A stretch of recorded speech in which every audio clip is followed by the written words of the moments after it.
Hello everyone, my name is Dr. Ben J. Milton, and today we are going to learn about this particular lesson, The Eyes Are Not Here by Ruskin Bond.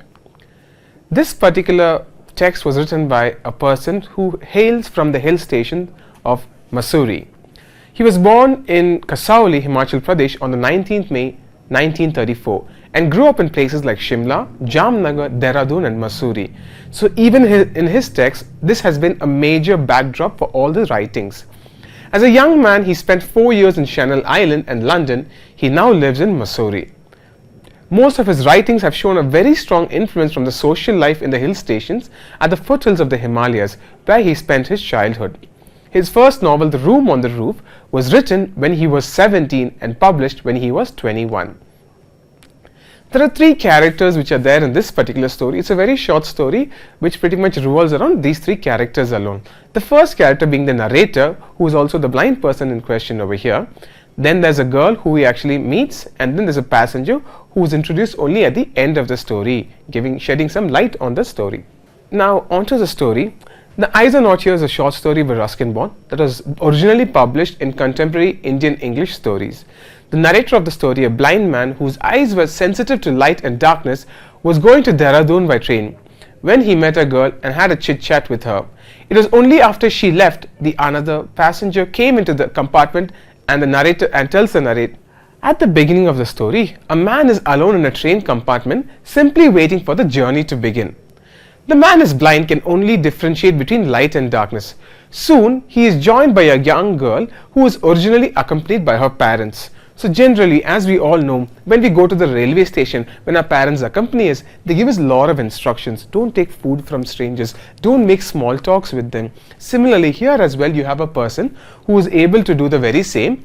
Her parents have instructed her and she gets on the train. This is all that he hears because he is blind. And they also are very extremely careful about it because it's the first time assuming that she is traveling alone like this. So the girl gets into the train and the strangers also leave. He is not aware who they are, but he assumes it might be her parents. And as the girl has entered, the 2 things which he uses to identify who she is the sound of her chappals and her voice. Now once she gets in, they start having a conversation about all the things in life. Like every conversation that you have on a train, here as well you have a person, both of them here, they just keep talking about basic things in and around. So here the narrator wanted to make sure that he does not show himself as a visually challenged person. So he just makes sure that he's able to maintain eye contact with her, or pretending to do so, tries to look out the window and tries to describe the scenery as well, which is also there. And there is an incident where, in order to describe who she is or what she looks like, he uses a very different sort or an eccentric way to deploy what he thinks of what she looks like. And she calls her face and an interesting face rather than a pretty face. As we all know, if you were to compliment a girl for that matter, you would use she's a pretty, you have a pretty face and so on. However, here we have a person who says you have an interesting face. So what would that actually bow down to? So that was one thing which actually startled her and made her giggle. And then she was able to also talk about this particular conversation. And only towards the end of the train journey, when her stop had come, she gets down from the train and with a bye, and the smell of her hair just lingers in the air, which keeps him on a very high note. And just then another passenger enters the train. And just to get some more idea about how that girl looked like, what she looked like, he inquires with her asking, so what does she look like? So, and she says, what was her hair like? I didn't notice it because of her eyes. And that's when the passenger tells her that the ironical part is she has eyes, but it's of no use because she was also visually challenged, or rather she was also blind like this particular person as well. There are 2 major themes. One is the theme of identity and the other is the theme of perception.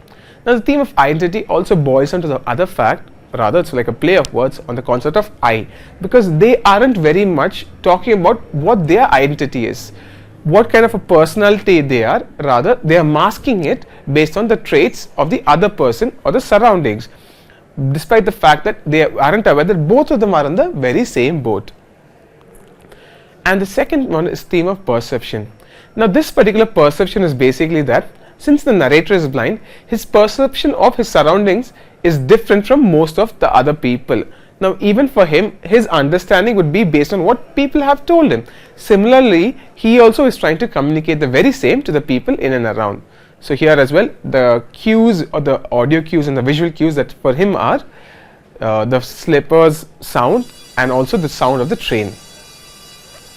The particular story pretty much communicates this, that despite who we are, we need to acknowledge and appreciate who we are as individuals, and this would shed light as to what kind of a characteristic trait we have and how we actually go about in life based on the surroundings, how we perceive it. Here both the narrator and the reader are having a conversation per se, which tells them that what kind of a life are we living and how should we actually acknowledge our own selves rather than just trying to perceive and trying to assume, as we all know.